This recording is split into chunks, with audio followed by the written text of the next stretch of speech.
Well, new at 6 tonight, a chance to sound off on a growing debate over what to do with public money. The cash that's earmarked for permanent affordable housing is what we're talking about. San Jose's mayor wants to move some of those funds to programs for temporarily homeless housing, but not everyone is on board. NBC Bearer's Robert Handa joins us from City Hall with more on the debate that's gotten so heated. If the fight over spending money on permanent housing versus temporary housing sounds familiar, it's because the city debated it last year and it caused quite an uproar.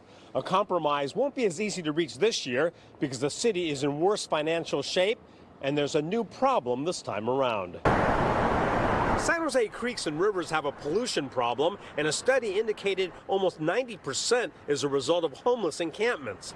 That is the new factor that once again has San Jose Mayor Matt Mahan proposing the city take money from Measure E, essentially earmarked for permanent affordable housing, and use it for homeless issues, including interim housing and creek cleanup.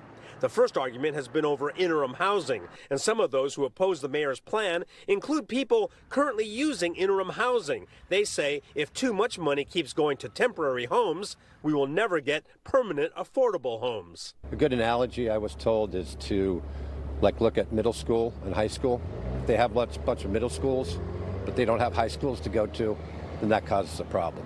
A woman who has now found permanent affordable housing agreed. The large number of beds that they're wanting to create with interim housing, it just isn't necessary, and it ties up a lot of funding that could be used for permanent affordable housing. But San Jose has been found in violation of the Clean Water Act and faces fines of $60,000 per day per pollutant if they don't clean up the problem. And that means cleaning up encampments and getting people off the streets quickly. We need to divert more of those dollars to addressing that immediate crisis on our streets to come into compliance with the Clean Water Act. But this budget allows us to still put anywhere from $20 to $40 million into permanent affordable housing. The Santa Clara County Association of Realtors drew the wrath of homeless advocates last year because those advocates said they felt realtors were fighting to block money from being used for interim housing. The association says that was not accurate and also says this year they fully support the city plan. Yes, there'll probably be some short-term impact, but we really need housing of all types, and we need to create an environment where housing of all types can be built. The public hearing will take place Tuesday afternoon here at City Hall. It will be the first of 2 sessions that will be held before the council votes in June.